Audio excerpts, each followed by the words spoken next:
Huyendo de la furia de su hermano, Jacob se adentró en la soledad del desierto. El sol se hundía en el horizonte, tiñendo las serines de tonos dorados y púrpuras, mientras él caminaba solo, con el peso de su engaño sobre los hombros y un futuro incierto ante sus ojos. Su viaje no era solo una huida de Esaú, sino una búsqueda involuntaria de sí mismo. Un peregrinaje hacia un destino que aún no comprendía. El día se desvaneció y la noche extendió su manto oscuro sobre la tierra. Cansado, sin un techo que lo cobijara, Jacob tomó una piedra del camino, la acomodó bajo su cabeza y se entregó al sueño, bajo la silenciosa vigilia de 1.000.000 de estrellas. En esa noche, en medio de la nada, lo ordinario se encontró con lo extraordinario. Jacob soñó. Y en su sueño, una escalera majestuosa se erigía desde la tierra, perforando el velo de la noche hasta alcanzar los cielos.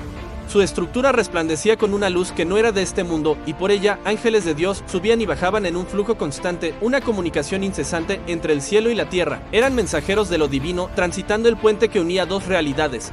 La visión era sobrecogedora, un espectáculo de gloria celestial revelado a un hombre solitario y fugitivo en su momento de mayor vulnerabilidad. En lo alto de la escalera, envuelto en una luz celestial que eclipsaba las estrellas, estaba el Señor. Su voz resonó en el sueño de Jacob, no con estruendo, sino con la autoridad serena de la creación misma. Yo soy el Señor, el Dios de Abraham tu padre, y el Dios de Isaac. Las palabras eran un ancla en la historia, una conexión con su linaje, y entonces la promesa, el pacto que había definido a su familia, le fue entregado directamente. La tierra en que estás acostado te la daré a ti y a tu descendencia. Será tu descendencia como el polvo de la tierra, y te extenderás al occidente, al oriente, al norte y al sur. Y todas las familias de la tierra serán benditas en ti y en tu simiente. La promesa no era solo de tierra y descendencia, sino de presencia y protección. He aquí, yo estoy contigo, y te guardaré por donde quiera que fueres, y volveré a traerte a esta tierra, porque no te dejaré hasta que haya hecho lo que te he dicho. Para un hombre que había huido solo, estas palabras serán un bálsamo, un refugio inexpugnable. La promesa de Dios no era una recompensa por su mérito, sino un acto de pura gracia. Un faro de esperanza en la noche más oscura de su alma. La visión no era solo un sueño, era un encuentro divino. Una redefinición de su identidad y su futuro. Jacob despertó. El frío de la piedra bajo su cabeza contrastaba con el calor de la revelación en su corazón. El silencio del desierto ahora estaba lleno del eco de la voz divina. Miró a su alrededor, al mismo lugar desolado, pero sus ojos ahora veían diferente. Estaba sobrecogido, lleno de un asombro reverente. Ciertamente el Señor está en este lugar, y yo no lo sabía, susurró. El temor se mezcló con la maravilla. ¡Cuán terrible es este lugar! No es otra cosa que casa de Dios, y puerta del cielo. El suelo que pisaba se había vuelto sagrado. Movido por un impulso sagrado, Jacob tomó la piedra que le había servido de almohada. Ya no era una simple roca, sino un testigo de la gloria de Dios.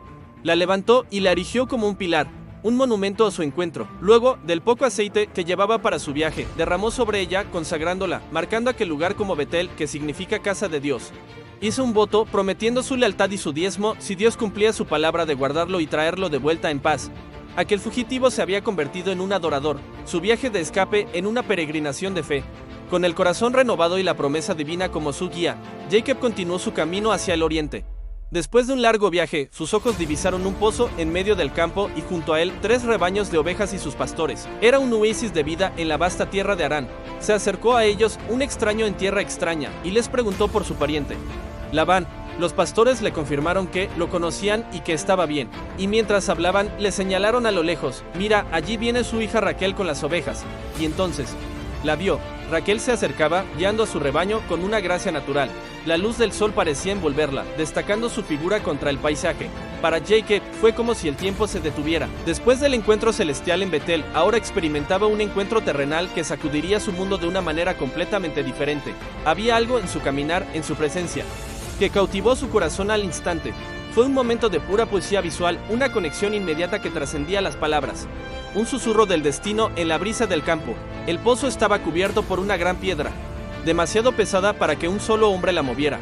Los pastores esperaban a que todos los rebaños se reunieran para hacerlo juntos, pero Jacob, impulsado por una fuerza recién descubierta, por el deseo de servir a la mujer que acababa de ver, se acercó.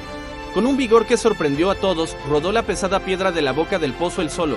Tomó el agua y dio de beber al rebaño de Raquel, el rebaño de la hija del hermano de su madre.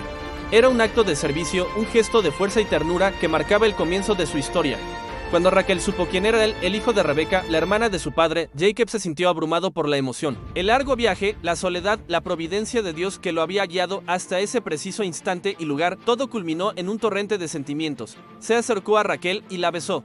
un beso de parentesco y alegría, y entonces el hombre fuerte que había movido la piedra alzó su voz y lloró. Lloró de alivio, de gratitud, de la profunda emoción de encontrar familia y quizás algo más al final de su solitario camino. Labán, al enterarse de la llegada de su sobrino, corrió a su encuentro, lo abrazó y lo llevó a su casa. Jacob le contó todo lo que había sucedido, y Labán lo acogió como a su propia carne y hueso. Después de un mes, Labán le propuso a Jacob que trabajara para él a cambio de un salario. Pero Jacob no quería plata ni oro.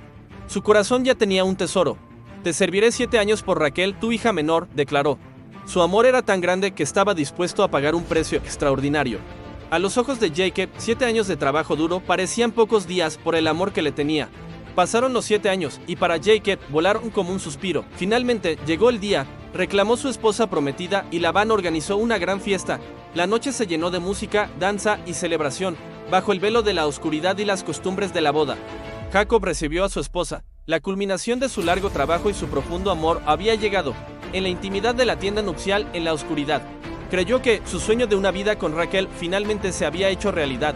Su corazón estaba lleno de alegría y anticipación por el futuro que comenzaría al amanecer. Pero el amanecer trajo una revelación devastadora. Cuando la primera luz del día se filtró en la tienda, Jacob se giró para ver el rostro de su amada esposa y descubrió que no era Raquel. Era Lee, la hermana mayor. El impacto fue un golpe bruto. La confusión, la ira y la traición lo inundaron. Se sintió engañado, su amor y sus 7 años de servicio burlados. Corrió a enfrentarse a Labán con el corazón roto y el alma en llamas. «¿Qué es esto que me has hecho? ¿No te he servido por Raquel? ¿Por qué, pues, me has engañado?»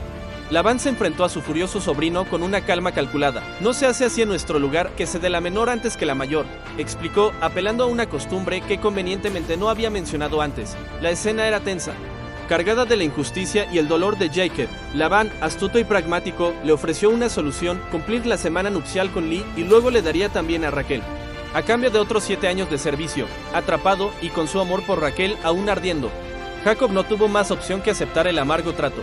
Así comenzó otro largo periodo de servicio. 7 años más. El tiempo pasaba, marcado por el sol que salía y se ponía sobre los campos de Labán. Las estaciones cambiaban y Jacob trabajaba día tras día con el peso de la duplicidad sobre sus hombros, pero con la presencia de Raquel a su lado como consuelo. Sirvió 14 años en total por las 2 hermanas, un testimonio de la profundidad de su amor y la complejidad de su destino.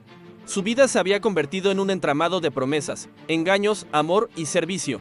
Mientras tanto, Dios vio que Lee era menospreciada en el corazón de Jacob, quien amaba más a Raquel, y en su compasión soberana, el Señor le abrió el vientre a Lee. Pronto, los brazos de Lee, que anhelaban el amor de su esposo, se llenaron con el calor de un hijo recién nacido. Y luego otro y otro más. Rubén, Simeón, Leví, Judá. Con cada nacimiento, Lee veía una señal de la bendición de Dios, una esperanza de que quizás, a través de sus hijos, podría ganarse el afecto de su marido. Dios estaba tejiendo su propósito incluso a través del dolor y la rivalidad. Jacob observaba a su familia crecer. Miraba a sus esposas, a sus hijos y reflexionaba. El fugitivo solitario que durmió con una piedra por almohada ahora era el patriarca de una casa en expansión. Su vida era un tapiz complejo tejido con hilos de engaño y gracia divina, de amor humano y providencia celestial. En Betel, Dios le había prometido una descendencia como el polvo de la tierra. Y aquí, en la tierra de su exilio, en medio de la prueba y la tribulación, esa promesa estaba comenzando a florecer de maneras que nunca podría haber imaginado. Su encuentro en el camino continuaba, guiándolo a través de valles de dolor y picos de bendición, siempre bajo la mirada vigilante del Dios del pacto. Gracias por acompañarnos en este viaje. Si te ha conmovido esta historia, no olvides darle me gusta, compartirla y suscribirte para más relatos de fe.